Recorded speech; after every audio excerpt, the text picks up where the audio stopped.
આપ સર્વોને હેતપૂર્વક જય શ્રી સ્વામિનારાયણ। આજની સત્સંગ કથા વાર્તા નિજ મંદિર સાવરકુંડલા। આજની સત્સંગ કથા વાર્તામાં આપણે શ્રીમદ સત્સંગી જીવનની કથા સાંભળશું। અધ્યાય 32। સુવ્રત મુનિ કહે છે કે, હે રાજન, સર્વ સદ્ગુણોથી સંપન્ન સાક્ષાત પુરુષોત્તમ નારાયણ એવા પોતાના પુત્ર શ્રી હરિને માતા પ્રેમવતી પૂછવા લાગ્યા કે, હે પ્રભુ, તમને હું નમસ્કાર કરું છું। તમે સકલ ઐશ્વર્ય સંપન્ન ભગવાન છો। તમે શરણાગતની મહા આપત્તિઓને પણ હરનારા હરિ છો, અને એવા તમો સ્વયં શ્રી નારાયણ ઋષિને નિમિત્ત બનાવીને મારે ત્યાં પ્રગટ થયા છો।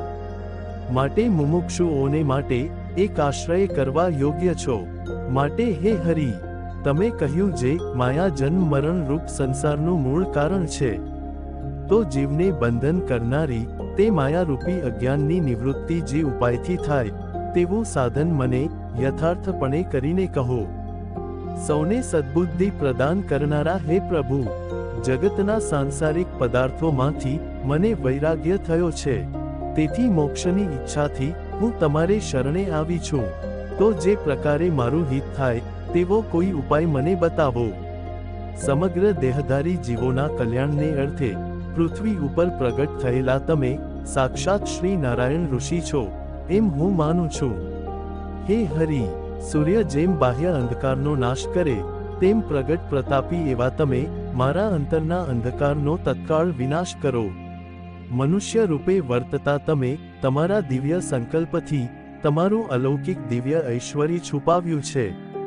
માટે હે ઈશ, તમારા ચરણ કમળમાં હું પ્રાર્થના કરું છું। સુવ્રત મુનિ કહે છે કે, હે રાજન, આ પ્રમાણે માતા પ્રેમવતીએ પ્રાર્થના કરી, તેથી સ્વતઃ સિદ્ધને વિશુદ્ધ બોધના જ્ઞાતા પરમાત્મા શ્રી હરિ અતિ પ્રસન્ન થયા, અને મુમુક્ષુ માતા પ્રેમવતીને આત્મા પરમાત્મા સંબંધી સનાતન અધ્યાત્મ શાસ્ત્રનો ઉપદેશ કરવા લાગ્યા કે, હે માતા, તમે મુમુક્ષુ છો, સંસારમાંથી વિરક્ત છો, તેથી તમારું હિત થાય તેવું મોક્ષનું સાધન હું તમને કહું છું, જે સાધન સર્વશાસ્ત્ર સંમત છે, વેદ્ય વ્યાસાદિક મુનિઓએ પણ પ્રમાણિત કર્યું છે। હે માતા, સર્વાંતર્યામી વિષ્ણુ પુરુષોત્તમ નારાયણ એવા શ્રી કૃષ્ણ પરમાત્મા જ મુમુક્ષુ જનોને સર્વ પ્રકારે આરાધના કરવા યોગ્ય અને ભજવા યોગ્ય છે। તેમની જ માયાને કારણે મોહ પામેલા જીવો જન્મ મરણ રૂપ સંસ્કૃતિમાં ભમ્યા કરે છે। તેમાંથી જે જીવ પરમાત્માને શરણે જાય છે તે જ એ ભગવાનની માયાને તરી શકે છે। અનન્ય શરણાગતિ સિવાય આત્યંતિક મોક્ષ કદાપી શક્ય નથી।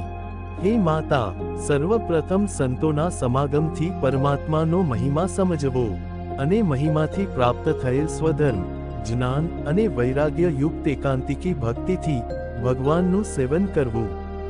હે મહાવ્રતધારી માતા, આવી રીતે સ્વધર્મ, જ્ઞાન, વૈરાગ્ય યુક્ત ભક્તિ કોઈ કરે તો તેમાં કોઈ પણ વિઘ્નો ક્યારેય પરાભવ કરી શકતા નથી, પરંતુ વિષમ દેશ કાળના યોગે કરીને જો એ ભક્તિમાં કે બીજા 3 અંગ ધર્મ, જ્ઞાન, વૈરાગ્યમાંથી એક પણ અંગ ન્યૂન થાય તો તેમાં જરૂર વિઘ્ન આવે છે।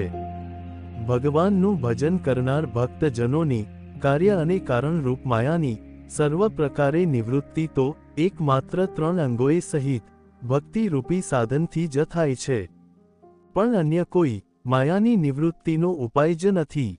માયાની સંપૂર્ણપણે નિવૃત્તિ થાય છે ત્યારે ભગવાનનો એકાંતિક ભક્ત તેમના પરમ ધામને પામે છે, જેને વેદો બ્રહ્મપુર ધામ કહીને વર્ણન કરે છે। તે ધામને વિશે મહાકાળ કે મહામાયાનો ભય નથી। એ ધામને વિશે તે ભક્ત અનંત અપાર અને અવિનાશી એવા મનોવાંછિત અતિશય દિવ્ય સુખને પ્રાપ્ત કરે છે। સુવ્રત મુનિ કહે છે કે, હે રાજન, પોતાના પુત્રના વેદ, શાસ્ત્ર, પુરાણ અને પંચરાત્ર આગમના સિદ્ધાંતરૂપ વચનો સાંભળીને માતા ભક્તિ દેવી ફરીને પૂછવા લાગ્યા કે, હે સર્વશાસ્ત્રના જ્ઞાતા, સ્વધર્મ, જ્ઞાન અને વૈરાગ્ય આ 3 અંગે સહિત ભગવાનની અનન્ય ભક્તિ રૂપી સાધનથી કાર્યકારણ રૂપી માયાની નિવૃત્તિ થાય છે। આ સિદ્ધાંત તમે જે કહ્યો તેના સ્વરૂપને વિસ્તારપૂર્વક હું યથાર્થ રૂપે જાણવા ઈચ્છું છું. હે મહામતે, હું સ્ત્રી છું, તેથી જે રીતે મને સરળતાથી બોધ થાય તેમ કહી સંભળાવો. જે સત્પુરુષો થકી ભગવાનના સ્વરૂપનું મહાત્મ્ય જ્ઞાન તથા સ્વધર્મ આદિક અંગે સહિત ભક્તિ પમાય છે, તે સંતોના જે લક્ષણો તે પણ તમે કહો. હે હરિકૃષ્ણ, તમે સર્વજ્ઞ છો, તેથી સ્વધર્મ, જ્ઞાન, વૈરાગ્ય અને ભક્તિના લક્ષણો પણ જુદા જુદા વિભાગ કરીને યથાર્થપણે મને સમજાવો. સુવ્રત મુનિ કહે છે કે હે રાજન, સ્વધર્મ, જ્ઞાન આદિના સ્વરૂપને યથાર્થ જાણવાની ઈચ્છાથી માતા ભક્તિ દેવીએ આ પ્રમાણે પ્રશ્ન પૂછવાથી અનાદિ સિદ્ધ પુરાતન મુનિ ભગવાન શ્રીહરિ આદરપૂર્વક માતા પ્રત્યે કહેવા લાગ્યા કે હે માતા, આત્મકલ્યાણને ઈચ્છતા એવા તમારો આ પ્રશ્ન અતિ સુંદર છે. તેમાં સર્વ જીવ પ્રાણી માત્રનું હિત રહેલું છે અને જ્ઞાની પુરુષોએ પણ આ પ્રશ્ન સમજવા યોગ્ય છે. તેથી હે પતિવ્રતા માતા, મુમુક્ષુઓને માટે સમાગમ કરવા યોગ્ય તથા સ્વધર્માદિક અંગે સહિત ભક્તિને પ્રાપ્ત કરાવી આપવામાં કારણભૂત એવા પવિત્ર સત્પુરુષોના લક્ષણો હું તમને કહું છું, તે તમે આદરપૂર્વક સાંભળો. જે દયાળુ હોય, ક્ષમાશીલ હોય, શાંત હોય, નિર્માની હોય, અજાત શત્રુ હોય, સ્વધર્મમાં દ્રઢ હોય, ઇન્દ્રિયજીત હોય, ધીરજવાન હોય, સંતોષી હોય, આસનજીત હોય, અસૂયાએ રહિત હોય, ઈર્ષ્યા રહિત હોય, મત્સર રહિત હોય, મદ રહિત હોય, દંભ રહિત હોય, દ્રવ્ય સંગ્રહ રહિત હોય, ભય રહિત હોય, તૃષ્ણા રહિત હોય, અમમત્વથી પર હોય, નિદ્રાને જીતનારા હોય, સ્થિર બુદ્ધિવાળા હોય, સ્વભાવથી સરળ હોય, તપમાં નિષ્ઠાવાન હોય, વિષયાસક્તિ રહિત હોય, નિયમ પાલનમાં દ્રઢ હોય, ગ્રામ્ય વાર્તા ન કરતા હોય, શ્રદ્ધાવાન અને ઉદાર હોય, અહિંસામય વૃત્તિવાળા હોય, સત્શાસ્ત્રના વ્યસની હોય, આસ્તિક અને વિવેકી હોય, બહુ ઓછું બોલનારા હોય, કોઈ સાથે વૈર બુદ્ધિ ન હોય, સર્વ જીવોનું હિત કરનારા હોય, આત્મ સ્વરૂપમાં નિષ્ઠાવાન હોય, યમ નિયમ આદિકથી યુક્ત હોય, પ્રાણ ઉપર વિજય મેળવ્યો હોય, બાહેન્દ્રિયનું દમન કરનારા હોય, સુખ દુઃખને સહન કરનારા હોય, આહાર ઉપર વિજય મેળવ્યો હોય, મદ્યને માંસાદિકના સંસર્ગ રહિત હોય, આંતરને બાહ્ય પવિત્ર રહેનારા હોય, જીવનમાં કોઈ પ્રકારનું પાપ ન હોય, જુગાર આદિ વ્યસનોથી રહિત હોય, સુખ દુઃખમાં સમાન બુદ્ધિવાળા હોય, પ્રિય એવી સત્યવાણી બોલનારા હોય, માયિક વસ્તુના ભોગની અપેક્ષા ન હોય, શાસ્ત્ર નિષેધ કર્મ કરવામાં લજ્જાવાન હોય, ભગવદ ભક્તિ પરાયણ જીવન જીવતા હોય, બીજાની ગુહ્ય વાર્તાને પ્રકાશ કરનારા ન હોય, શાસ્ત્રોક્ત બ્રહ્મચર્ય વ્રતનું પાલન કરનારા હોય, સુખ દુઃખના પ્રસંગમાં હર્ષ શોકથી રહિત હોય, યોગ્યતા અનુસાર અન્યને માન આપનારા હોય, સર્વ જીવ પ્રાણી માત્ર ઉપર